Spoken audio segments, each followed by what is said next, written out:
Muito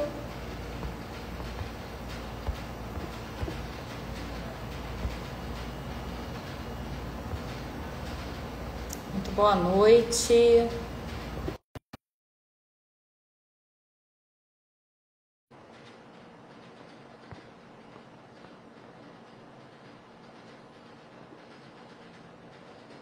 Opa, Olá, muito melhorou. boa noite.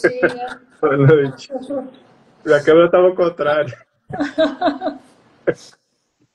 E aí, Flávio, tudo bem? Tudo Vamos jóia. esperar agora o William entrar, né?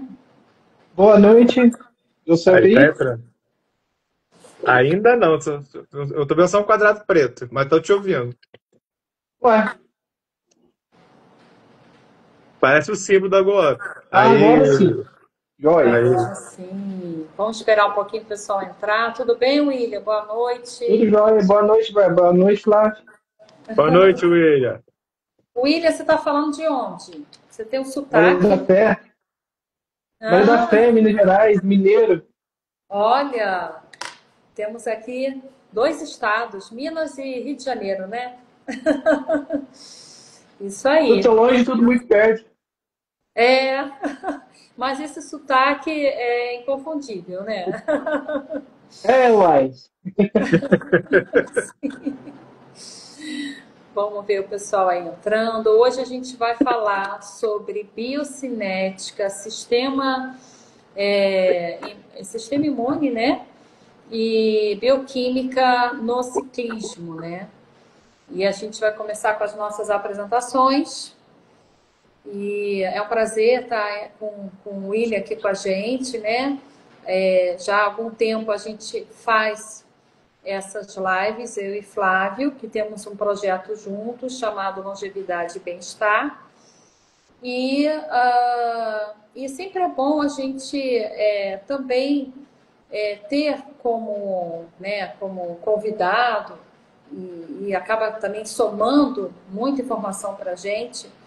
E sempre é bom ter um convidado que tem uma vivência, né, em um determinado assunto. E o William, ele tem essa vivência no ciclismo, por isso que a gente convidou, porque é um esporte que hoje em dia tem mais adeptos, né? Juntamente com a corrida. William, eu adoro correr, mas eu conheço muita gente que faz ciclismo. Inclusive o meu marido, ele adora, ele prefere mais a bike do que a corrida. Inclusive ele tem, né, o desejo dele de fazer aí né, fazer um Ironman aí lá no futuro e tá aí casando esses três esportes, né? A bike, a corrida e a natação, que são muito, assim, eu vejo um esporte, o ciclismo, até assim, em termos de lesões, melhor, né, assim, com menos impacto, eu acredito, assim, na minha opinião, do que a corrida, né? Mas tudo tem o seu lado bom e o lado ruim, né? Então, já que eu já estou começando aqui a live, eu vou me apresentar, né? Ah, o triatlon. Aí, ó. O Fabrício colocou aí, triatlon, isso aí. Eu sou a Bárbara, fisioterapeuta, trabalho há muito tempo com a parte de coordenação motora, com a parte postural, tem algumas especializações que eu fiz na França, né? E trabalho agora, atualmente, com a biocinética, né? Então, assim, em termos de vivência do movimento, eu sempre fui muito... eu sempre vi o movimento como algo a ser estudado, né? E senti a necessidade de olhar tanto a parte do movimento em si, porque a gente recebe várias vertentes, né? De como tem que ser um treino, de como tem que ser um movimento e tal, mas principalmente de quem está se movimentando, quem é aquela pessoa que está se movimentando, né? Porque é muito importante a gente entender que existe ali um persona que vai fazer, né, vai seguir um esporte, vai seguir um determinado exercício, e aí a gente precisa ter essa união, né, da parte comportamental dessa pessoa, juntamente com o que o exercício físico, o esporte traz de benefícios, né, e também né, não só benefícios, mas a gente também tem também aí a questão da sobrecarga, né? Então, assim, até quanto tempo a pessoa consegue fazer aquele esporte, de que maneira ela pode se desenvolver bem naquele esporte, né, naquele exercício que ela escolheu para si. Então, não é só falar sobre o movimento é importante, a gente tem esse lado da biocinética, né? Inclusive, para você analisar o movimento, a gente tem todo um trabalho, né? Que atualmente tem 3D, mas a gente tem também o 2D, que a gente consegue trazer dentro dos softwares uma análise de movimento mais, vamos dizer assim, com mais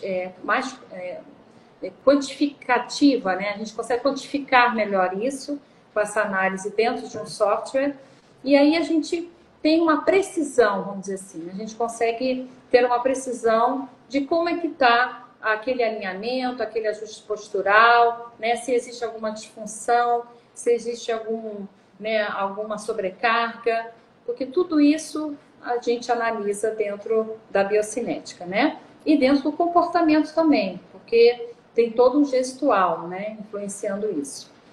E aí, então, essa é a minha linha de trabalho. Eu também trabalho com terapia manual, né, trabalho com reabilitação desde o início, então, trabalho com técnicas de terapia manual, e então pego pessoas com lesão, pessoas com pós-operadas, pessoas politraumatizadas, né, então, assim, a gente tem aí uma ampla atuação, né, de trabalho.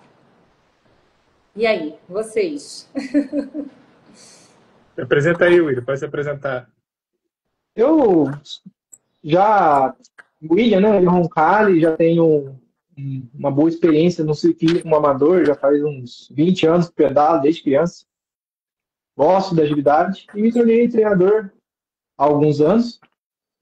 Trabalho principalmente com atletas amadores. Eu gosto de trabalhar de forma bem humanizada, fazendo com que a prática do ciclismo, junto com o treinamento, principalmente fisiológico, seja possível na vida do atleta amador. Porque nós hoje temos várias plataformas que quantificam várias variáveis, mas e o cara que faz um esforço físico considerável, e o cara que fica o dia inteiro em pé, e o cara que não necessariamente faz um esforço físico, mas faz um esforço cognitivo considerável. Como que eu vou quantificar isso? Como que eu vou levar isso para o treinamento? Então, apesar de eu usar uma plataforma muito tecnológica, eu levo principalmente em consideração a individualidade de cada atleta.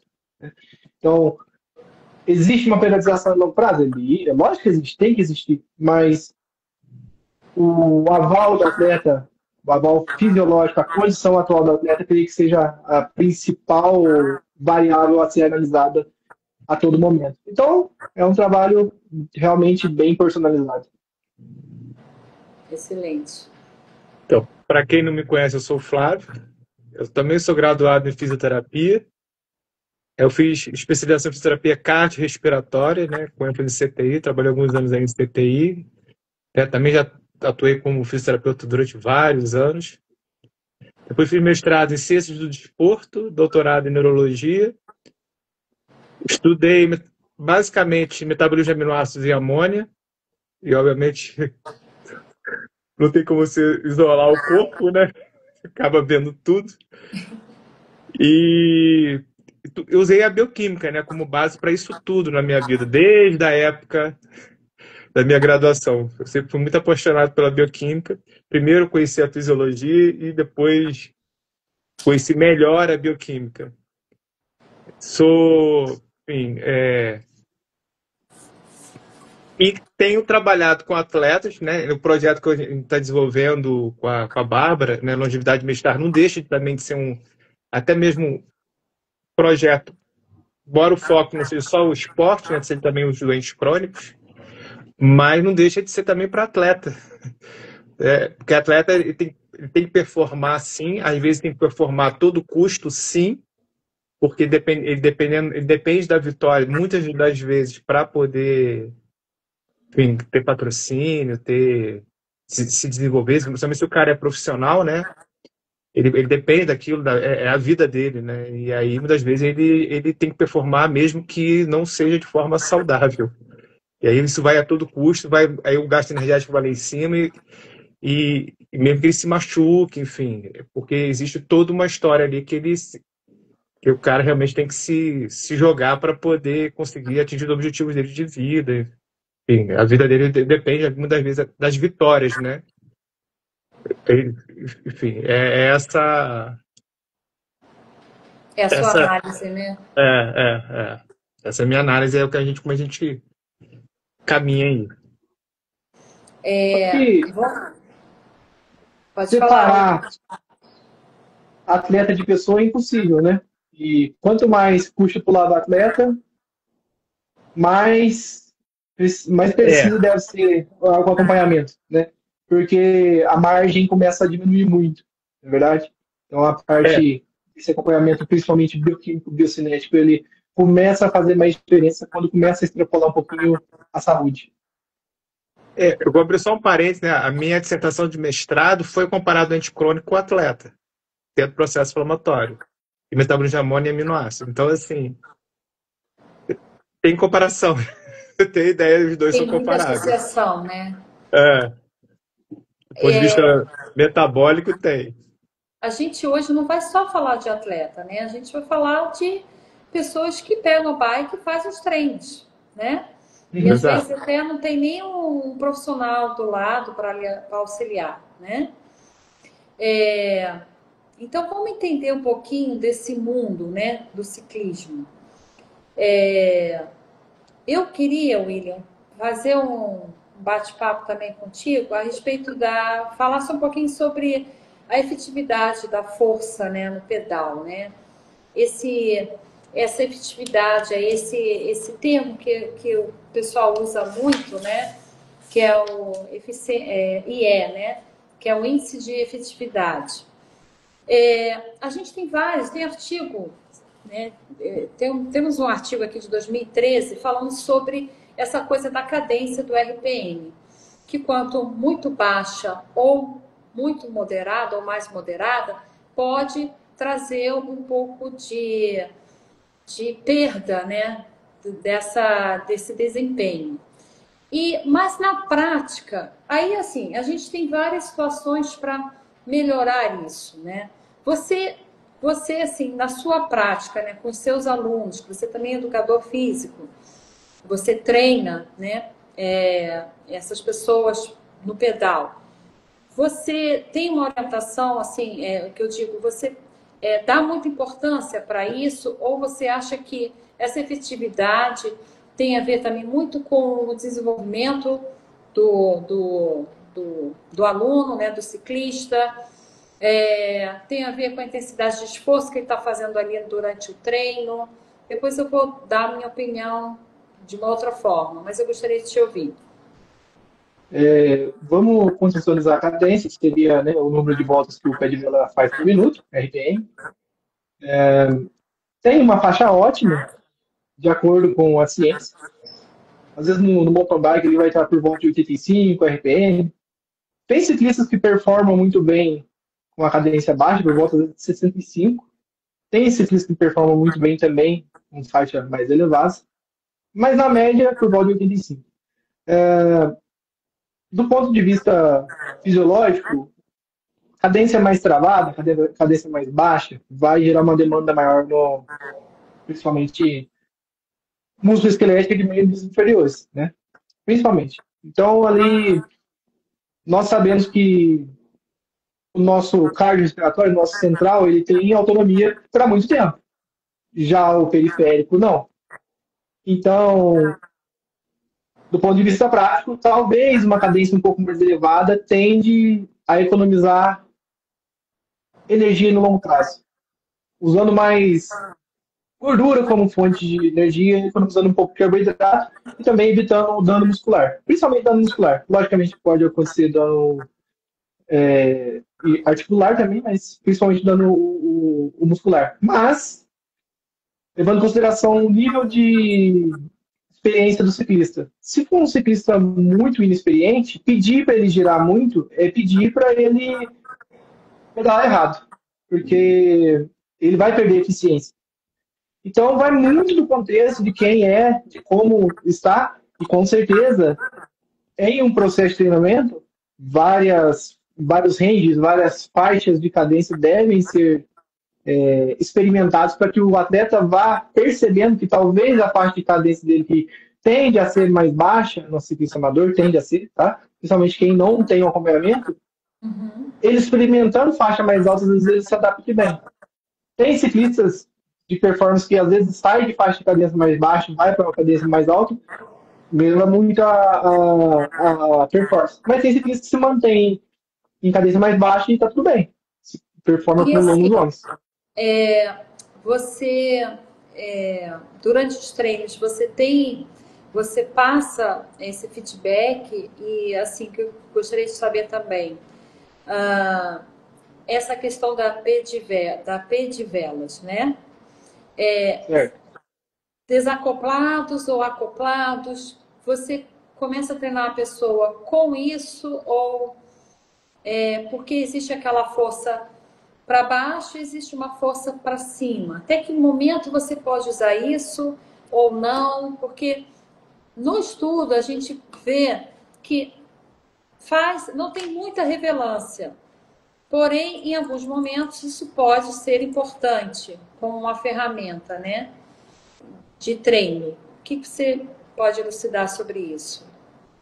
De forma consciente e, vamos dizer assim, direcionar a puxada da pedalada pode gerar um gasto energético maior do que o benefício. Não estou falando que não tem benefício. Mas, como a gente já estava discutindo antes, dependendo da situação de exigência, principalmente onde a exigência técnica é maior, uma subida muito inclinada, uma subida às vezes com um grip menor, com bastante de possibilidade de derrapar e tudo mais, a musculatura responsável por puxar o pé de vela, não que ela vai fazer um trabalho efetivo, mas ela vai ter que participar ali do movimento para estabilizar o movimento. Porque senão, realmente, o membro não vai responder. Ele tem que estar estável e tem que estar produzindo força. E às vezes até gera uma perda de produção de força para gerar um ganho de estabilidade. Entendi. A gente vê assim, dentro da fisioterapia, né, dentro assim, dos quadros de lesões, a gente vê que existe uma flexão, né, uma dorsiflexão um pouquinho mais exagerada no tornozelo quando não está nesse contato direto com o pedal, né? Então aí você pode ter assim, uma perda, né, como você mesmo falou, uma perda de força, ou então assim, a mobilidade articular ali, ela pode ficar mais sacrificada, né? Sim. E Flávio, em termos de gasto energético, como é que a gente pode, como é que a bioquímica olha para isso dentro desse contexto? Essa é uma pergunta bem ampla. Mas Sim, muito ampla. Porque gasto energético é tudo no corpo, assim.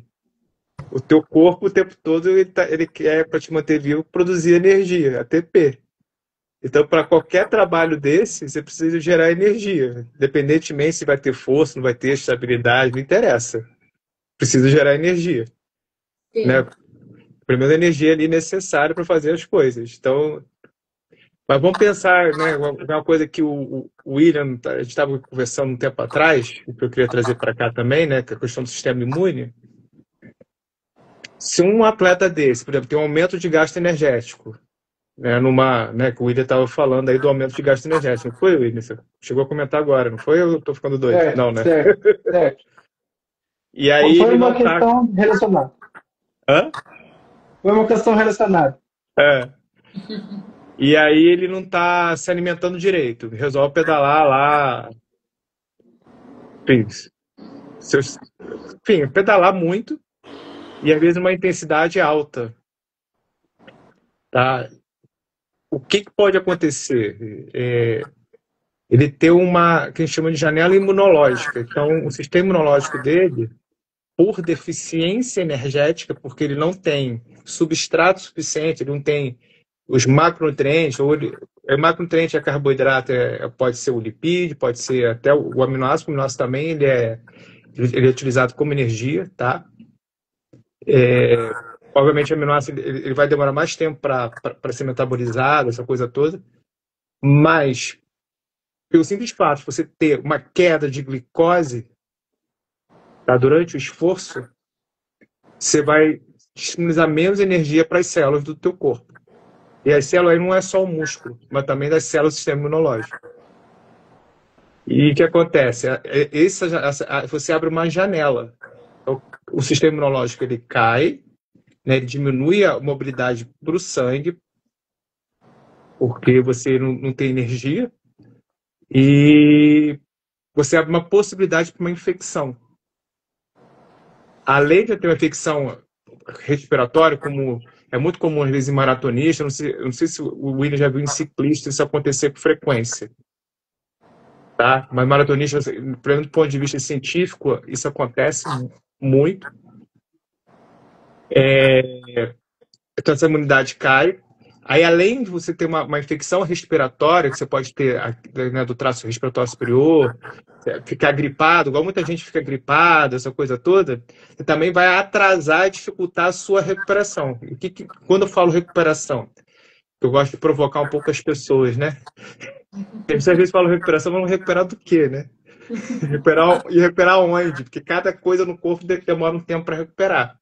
Uma coisa é o músculo, outra coisa é o tendão, outra coisa é ligamento, outra coisa é o osso, outra coisa é cérebro, enfim.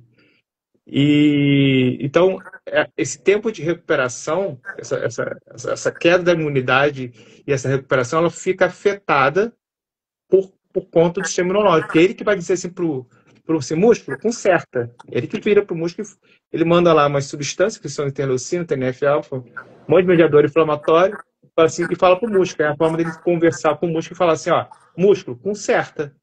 Aí vão ver outras células ali de defesa para ajudar o músculo a consertar e recuperar. Pode falar. Claro, quando você fala dessa questão do sistema imunológico, né? Aí eu já vou levar um pouquinho para o lado das lesões, das inflamações, né? Esses marcadores não precisa ter lesão, tá? Não precisa ter lesão. Tá, mas aí agora eu estou levando para esse lado, tá? Da sobrecarga no treino, né? Depois eu vou perguntar para o William como é que ele faz esses treinos, né? Porque ele tem, ele faz os treinos aí virtuais, né, William? Você tem assessoria virtual, né? Treinamento online. Isso, treinamento online. Então, mas como que a bioquímica, como são os marcadores bioquímicos quando existe uma inflamação por uma lesão, uma sobrecarga do sistema musculoesquelético? Você fala quais marcadores eu olho, é isso? Sim, quais são os principais? E se você consegue, a pessoa consegue identificar por algum algum marcador, assim, a gente tem a gente consegue identificar quando tem alguma... Sim, uma chance de lesão. Sim. Isso, uma chance de lesão? Sim, consegue. Só que tem que esquecer os valores de referência. Aquilo não serve para nada, tá? Porque você pode estar dentro do valor de referência e tendo chance de lesão. Isso que as pessoas não compreendem. E eu falo, muitos profissionais não entendem isso. Que não é só aquele valor que está lá no exame de sangue, que fez no laboratório. O valor clínico, né? O valor clínico não serve. Não serve. O valor clínico não serve. O valor de referência para atleta é diferente. É diferente. E aí a gente fala da individualidade biológica. Então, assim, existe o valor do atleta para o tipo de treino que ele faz, a modalidade dele, ainda existe a diferença dele. Que, obviamente, quanto mais medidas eu tenho daquele atleta, mais eu sei quem é ele, tá? Aí eu preciso ter muitas medidas dele para saber quem é ele. Mas muitas vezes eu não tenho isso. Então eu tenho que olhar para os valores de referência da modalidade. E aí a gente busca isso. Tem vários artigos científicos com isso. Com esporte, é só o pessoal procurar que vai encontrar. Eu não estou falando nenhuma novidade, mas eu sei que é novidade, porque as pessoas normalmente pensam mais clinicamente do que em termos de performance, tá? Em termos de desempenho. Então, vou dar um exemplo. Você, quando vai olhar, você não pode olhar, por exemplo, só para um marcador. Tem que olhar para o conjunto de marcadores para você contar, para entender uma história que está acontecendo. Então, o que é o processo de lesão. Então, o que depende do processo de lesão? Ele vai depender do sistema imunológico, vai depender da alimentação, né? Vai depender, obviamente, do indivíduo, dessas sinalizações que estão acontecendo e da produção disso. O que eu quero dizer? Então, por exemplo, sistema imunológico. Quando você vai lá, pede o hemograma. Você vai olhar para o hemograma. Aí você vai olhar lá para o neutrófilo e para o linfócito. Vai olhar para o monócito. Aí você vai olhar para a relação neutrófilo-linfócito, que existe uma relação ótima ali. Tá? Eu não vou entrar muito no detalhe técnico, senão vai ficar muito confuso. Então, Flávio, o que são esses marcadores para você? Visam o quê? Porque tem gente que nem sabe o que é isso que você está falando, né? Aí o hemograma, tá no hemograma. Tá no hemograma. São células do sistema imunológico. Isso, tá, gente? Então, se ele olha esses marcadores, ele vai ver que tem uma questão ali para, né? Isso. Então, Agora, por exemplo, o leucócito de um atleta bem treinado tem que estar em 5.000.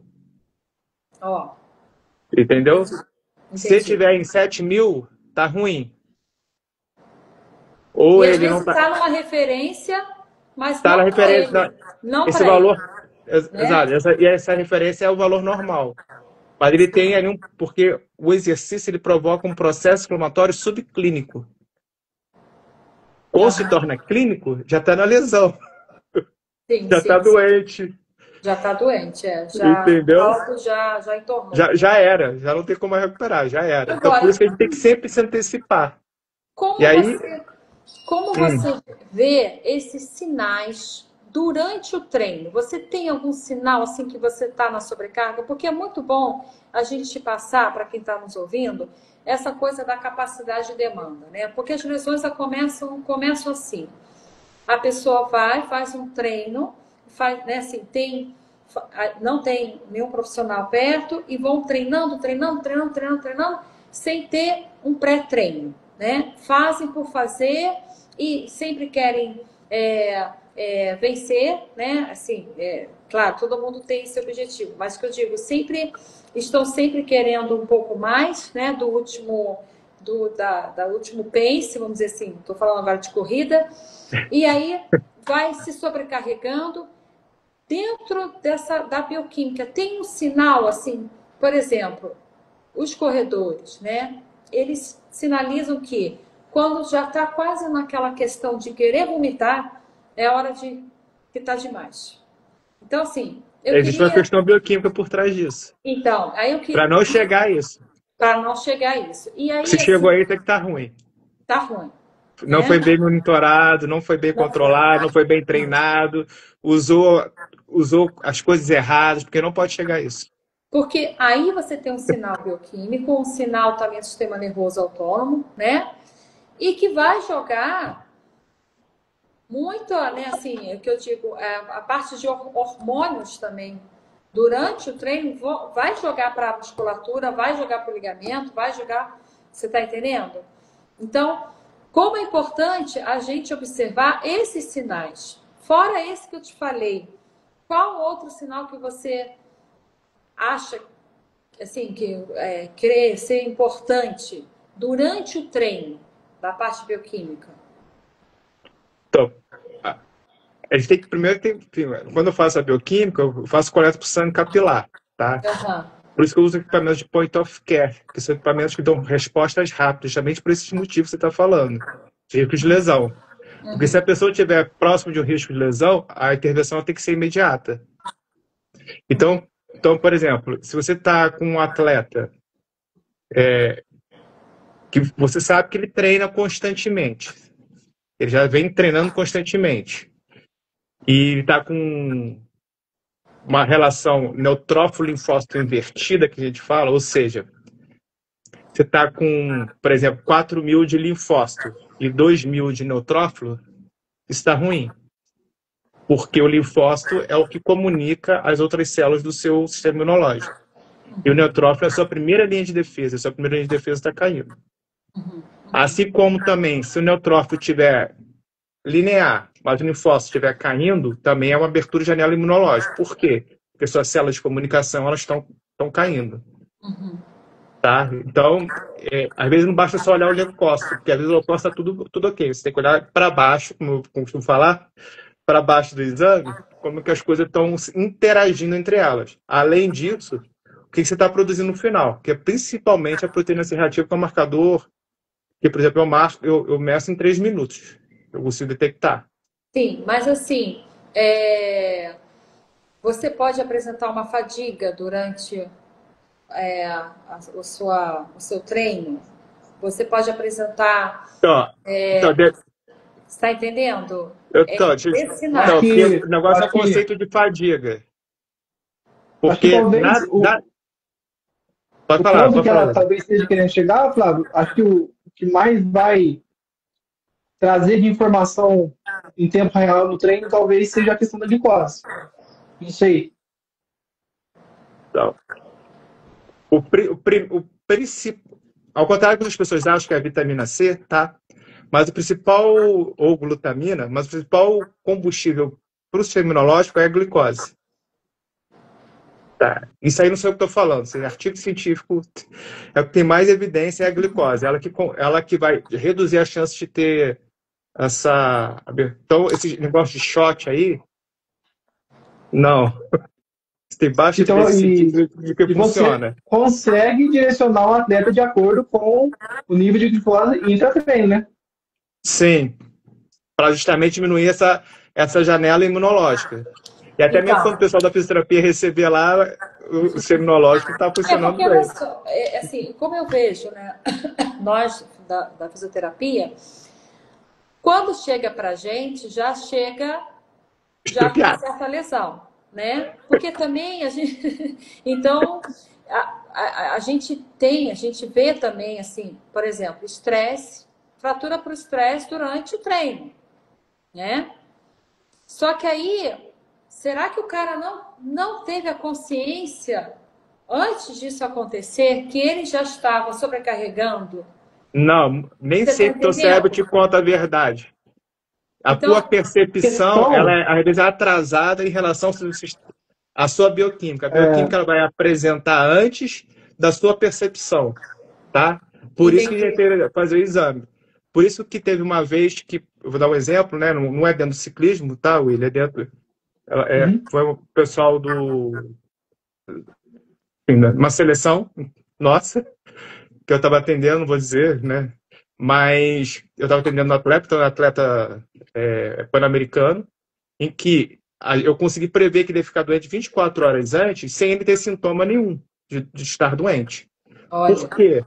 Porque a proteína C reativa dele já estava aumentada, já havia alteração do sistema do hemograma dele, mas ele ainda não apresentava sintomas. Tanto que eu avisei o treinador e o treinador falou para mim, olha, mas ele não tem nada. Eu falei assim, não tem por enquanto, mas ele deve vir a ter. E no dia seguinte ele ficou doente. Então, assim, por isso que é importante medir. Porque a minha pergunta agora é o seguinte, como é que o corpo sinaliza isso? Se existe isso precocemente, né? Precocemente é com a bioquímica. O corpo vai sinalizar, já está na hora de agir. É isso aí. Entendeu? Já está acontecendo. Porque então, aí o que acontece? Pode falar. Não, assim, como é importante ter esse trabalho, né, nosso, interdisciplinar, com o aluno, o paciente, né, o atleta e tal. Porque para a gente poder tratar na prevenção. Porque, assim, quando a gente fala na reabilitação, não é uma reabilitação dentro da fisioterapia, não é uma reabilitação tardia, né? Por exemplo, a gente pode estar, vamos dizer, William fazendo treino da bike, né, com a pessoa, e eu treinando a parte da potência muscular, né? Porque no ciclismo a gente tem que olhar para alguns músculos, que são mais, né, assim, que são mais acionados. Então, existe um trabalho da biomecânica junto com o treino, junto com a bioquímica. Concordam? Faz sentido isso para vocês? Sim. Total, o corpo é um só, né? E não a gente pegar, que a gente costuma muito pegar, né, ultimamente, pessoas que já estão totalmente É que desorganizadas em todas essas áreas. atleta, Né? atleta tem ele se espalha num prisma gigantesco, né? Tem o cara que às vezes performa bem e não treina. Ele só sai para rodar. Eu tô pensando no ciclismo. E o cara que só sai para rodar, você pensar que todo dia ele vai dar pancada. Ele não vai dosar. É todo dia é treino forte, todo dia é treino forte, todo dia é treino forte. E tem o cara que às vezes tem uma planificação do treinamento e sempre erra para mais. Ao invés de fazer o treino de menor intensidade, tá sempre errando para mais, tá sempre errando para mais. E sempre somando carga no longo prazo. Então, Aí é onde começa a se perder o controle.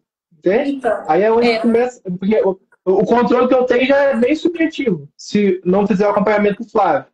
Já é bem voltado à métrica, à execução, à percepção, ao relato do atleta. Agora, se começar a somar desvios sequenciais, aí o corpo começa a reagir. Mas, William, o que você usa é o relato do atleta, certo? Lá, e você coloca até, que é muito usado no ciclismo, que é o Training Peaks, não é isso? Sim, uso o Training Peaks. Então, mas o interessante é juntar as duas coisas. Sim. O objetivo, né, aquilo que a gente consegue medir dessa forma, e o subjetivo também.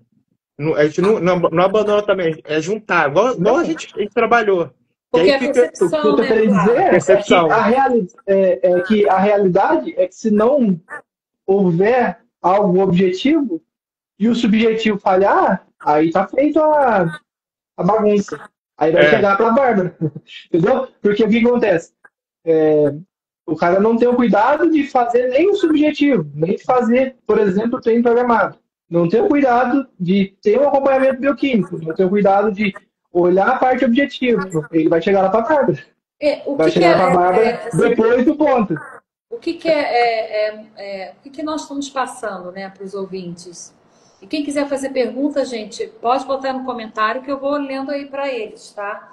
Mas o que é mais valioso? A gente ter, né, uma equipe na parte da prevenção do que lá no final. Porque quando a gente pega, né, um atleta lá no final, para ele recuperar, né, para ele ter uma recuperação, e atleta precisa ter recuperação rápida, é mais custoso, né? Fora que vai mexer com a psique dele toda e tal. Então, se for atleta profissional, tem que recuperar rápido porque é profissional, tem que ganhar dinheiro, né? Se for amador, ele vai perder treino, vai perder porque muitas vezes a pessoa sai pro social naquele momento, mesmo pedala, né? Vai perder isso. Então, assim, de qualquer forma, tem que recuperar rápido. Sim. É isso aí. Então, a gente chega no denominador comum, né? Que é mais vantajoso realmente a gente começar com essa pessoa na prevenção. Né? Na prevenção.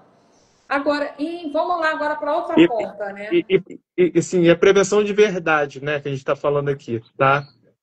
Porque às vezes as pessoas falam da palavra prevenção, mas só falam da prevenção, mas no sentido de curar mesmo, ali no momento já está na lesão. Ou está muito próximo de uma lesão já. Ou seja, quando já está na percepção. Já está tendo sintoma. Já está tendo sintoma. Ali já está na percepção. Chegou na percepção, é porque já. É igual aquela coisa assim, eu tô com sede. Quando você está com sede, é porque você já vai ter hidratado antes. Já passou. Então você tem que sempre estar se antecipando para as coisas não acontecerem. Sim, claro, né? Agora, dentro dessa... Eu ia lá para outra ponta, mas vou voltar lá para o índice. Dessa situação agora, né, voltando a falar sobre a prevenção. O pessoal desse mundo aí do ciclismo fala muito do bike fit. Eu queria ouvir a opinião de você, principalmente você, William, de vocês e o William, né? Mais do Sobre William isso, aí. né? Mais do William, né? Você vai jogar essa bomba? Vamos jogar bola aqui um pro outro. Vamos fazer um vôlei, vai. É bomba, isso não é bola não, mas vamos lá. O Bike Fit é uma bomba. É uma fogueira, mas vamos lá. O Bike Fit, ele funciona, mas ele tem que ser executado de acordo com a individualidade do ciclista. Então, o que é hoje a realidade do Bike Fit? Templates que são reproduzidos, né? Ctrl+C, Ctrl+V. Um sistema muito tecnológico, às vezes, que calcula de acordo com variáveis do ciclista, beleza, são variáveis do ciclista. Mas variáveis métricas de medições de segmentos, às vezes de um padrão de flexibilidade, mas não leva, por exemplo, o padrão de movimento. Então, o que acontece? Na média, até que faz um serviço ok, mas não individualiza. Porque o Bike Fit, igual nós havíamos comentado antes, o Bike Fit ele é estático. Mas e aí? E após uma sobrecarga de, por exemplo, tempo? Uma coisa é você fazer um Bike Fit estático, levando em consideração alguns minutos de pedalada, indoor. Outra coisa é você realmente trazer para o ciclista a possibilidade de ele sustentar aquela posição por horas, né? Então, a questão do Bike Fit não é a ferramenta, é a forma que ela é usada. Isso que eu vejo, porque funciona. Eu fiz, funcionou muito bem. O profissional que eu fui, eu recomendo para todos, ele realmente faz um trabalho de qualidade, tem bastante de conhecimento e realmente é bem competente. Agora, não estou falando que são todos, mas acontece de ser reincidente trabalhos que não condizem com a individualidade do atleta, do ciclista. Tem estudos que falam, assim, mencionam essa questão, né, que as pessoas ficam preocupadas com a altura do cilim, né? Mas tem estudos que, assim,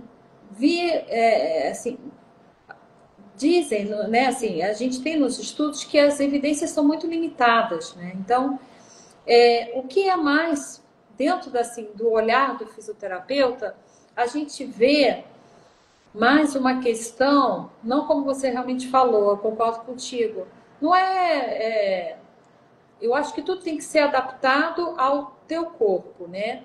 E em se tratando de você estar numa bike, você tem toda aquela vibração, você tem toda aquela... Porque tem vários treinos, tem bike no asfalto, bike do asfalto, bike, mountain bike. Então, vale muito mais a pena você ter esse ajuste corporal com a tua bike, né? E pensar que... Porque quando a gente fala de cilim, a gente fala dos apoios dos isquios, né? No banco. Uhum. Aí tem um pessoal que fala quanto menor o banco e mais duro, melhor. Mas aí você já entra com esse teu discurso aí que realmente depende de quanto você vai aguentar estar numa situação dura ali, sem lesionar as partes moles, né? Então, assim, vale muito mais da descarga corporal que você faz na bike, né? Não jogar, né, assim, não tão o corpo para frente, não tão muito apoiado lá nos isquios, tem muito esse arranjo postural na bike, do que propriamente você, vamos dizer, colocar a pessoa dentro de um quadradinho e achar esse quadradinho é o mais favorável. E não é, né? Então, assim, tem muita conversa sobre esse assunto. Por exemplo, se o fitter vamos pensar, ele percebe pelo protocolo dele que talvez ele deveria subir um pouco a altura do selim. Mas, ele sendo um profissional da saúde, sabendo avaliar padrão de movimento, ele percebe que ele tem uma deficiência de cadeia posterior. Ele é limitado, ele não tem flexibilidade. Então, pensando nesse contexto, o cara que já é limitado, se subir mais o selim, ele vai fazer uma extensão maior do joelho, que talvez vai sobrecarregar quadril, vai sobrecarregar tornozelo. Né? Uma extensão maior de joelho por mais tempo. Então, o profissional tem que ter a noção de que talvez aquele ângulo máximo de extensão de joelho seja o ótimo, mas para aquele ciclista não. Para aquele ciclista, um ângulo máximo de extensão um pouco menor, devido à impossibilidade de estender o joelho totalmente, seja mais interessante naquele momento. E dali em diante, direcionar ele para trabalhos para que melhore toda aquela limitação da cadeia posterior. Estou dando exemplo, entendeu? Mas aí, se o cara já tem, às vezes, os riscos todos encurtados e sobe o banco, vai começar a sobrecarregar a lombar. Isso aí acontece. Aí começa a sobrecarregar a lombar, começa a compensar também o membro superior. Então gera toda uma descompensação desnecessária. Uma cadeia Sim, lesional. a cadeia não trabalha sozinho. Então, temos uma pergunta aqui do Wellington. Qual o trabalho que você indica para uma pessoa do ciclismo fazer na parte da fisioterapia? Primeiro, Wellington, a gente precisa avaliar dentro da biocinética, né? Avaliar você no pedal, para ver as suas compensações. A biocinética a gente visa tanto a parte muscular quanto a parte articular, a mobilidade, né? Agora, se a gente for pensar no esporte, no ciclismo, a gente tem uma descarga maior em quadril, tornozelo, quadril, joelho e pé, né? Então, assim, o olhar do fisioterapeuta, quando for avaliar um atleta do ciclismo, né, a gente tem que pensar nessa parte dos membros inferiores, como o William falou. E é lógico, em termos de musculatura, é preciso que a gente esteja bem casado com o treino também, com a pessoa que está treinando, o educador físico, né, que está treinando você, vamos dizer, não sei se você tem ou não. Por quê? Dependendo do treino que você esteja fazendo naquele momento, às vezes é bom ativar uma musculatura, entendeu? E ativar uma musculatura, é bom inibir outra. Então, a gente precisa trabalhar dentro dessa complementaridade de músculos. E aí a gente tem aquela questão toda de um sinergismo muscular que vai influenciar também nesse desempenho, né? Então, as lesões do atleta no ciclismo estão mais ligadas à questão de, não sei se você já teve alguma questão de lesão, mas estão muito ligadas à questão de valgo dinâmico de joelho, então vasto medial de quadríceps, a gente tem encurtamento de isquios tibiais, a gente tem falta de mobilidade do tornozelo, né? A gente tem também falta de mobilidade de quadril, a gente tem uma maior adução também do joelho. Então, assim, isso tudo a gente faz uma análise para a gente poder ver. E aí, através dessa análise, a gente faz um pré-treino dentro do que você está precisando, né? Que aí visa tudo, né? Visa a questão da gente criar potência muscular, visa a questão da gente inibir uma musculatura que está super ativada, fazer alongamentos, fazer exercícios de sinergismo, de complementaridades musculares, né? Descarga de força. Então, é basicamente isso. Eu estava pensando aqui, você iniciou a live falando sobre corrida e ciclismo, e do meu ponto de vista também, o ciclismo ele tende a ser menos lesivo, menos agressivo ao organismo. E o interessante é que, se formos pensar do ponto de vista primitivo, o natural do ser humano seria correr e caminhar, né? Você percebe como essa agressividade da corrida ser mais pela deficiência de volume de movimento da sociedade atual? Eu estava pensando nessa questão. Porque o ciclismo se tornou algo mais saudável do que um movimento natural do ser humano. Eu acho que tem assim um movimento, né? Eu estava falando isso com o Flávio, né, Flávio?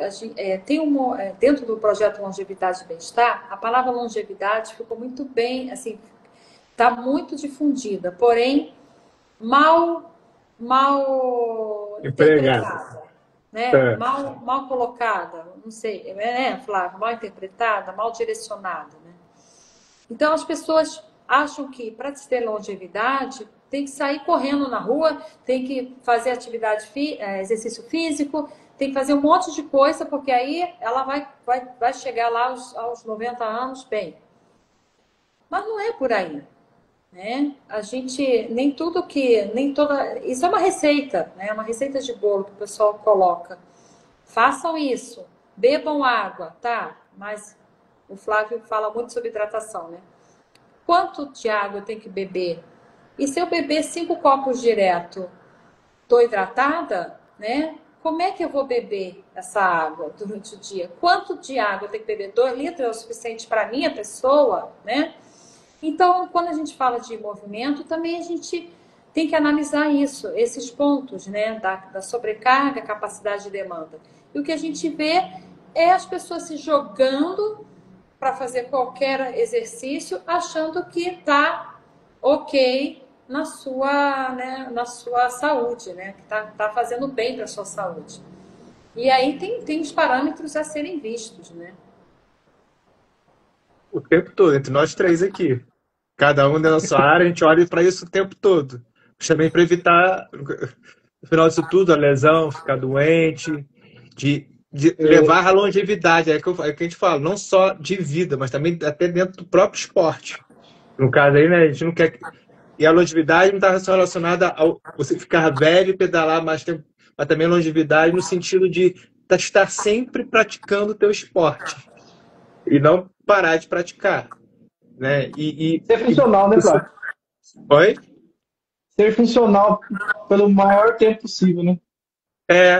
E funcional. Então, isso tudo que a gente está falando da biocinética, a bioquímica, né, e aí, entendendo, né, a questão dos movimentos, como são feitos, como tem que ser executado, para evitar a lesão, como você dorme, como você se hidrata, como você come, como você usa, até mesmo os horários, tudo isso vai influenciar nessa constância, nessa longevidade. Se você vai pedalar todo dia, você não vai. Se você vai pedalar durante um tempo, vai ser obrigado a parar, porque na hora que você perceber, o teu corpo vai gritar e está na hora de parar. Porque tem gente que às vezes começa a ter aquelas dores, né? O William deve ter visto isso muito. Tem dor, tem dor, tem dor, e o cara continua. Porque Até assim, dar ruim. o descanso é importante, É. né? O sono é importante. O momento entre um treino e outro para fazer um reparo na musculatura é importante. As pessoas pensam, eu estou parada, eu só vou treinar, sei lá, daqui a 3 dias. Ai, meu Deus do céu, então eu virei sedentária. Tem uma piração também disso, né? E aí as pessoas realmente acabam se lesionando, né? Eu vou usar o exemplo do Elton, que fez a pergunta. Ele trabalha com obra. Pedreiro ali, obra, trabalho pesado. Faz um trabalho braçal, né? E ele tem uma boa performance. Só que vai acontecer o dia de eu colocar um treino muito forte para ele ter, às vezes, feito um dia de esforço muito grande. Aí o TrainingPeaks, eu olho no TrainingPeaks, todos os números positivos para ele fazer aquele treino forte. E ele fala para mim que está cansado porque ele virou concreto o dia todo. E aí? Aí o que acontece? O mais interessante seria uma hora dessa, o treinador ter o bom senso de com certeza direcionar de uma forma melhor e também ter o acompanhamento do Flávio para ver se realmente todo o contexto do ciclista, trabalho, até estresse de família e tudo mais, está de acordo com a programação do treinamento. Exato. Isso tudo afeta. E as pessoas muitas vezes não levam isso em consideração. Perfeito. Perfeito.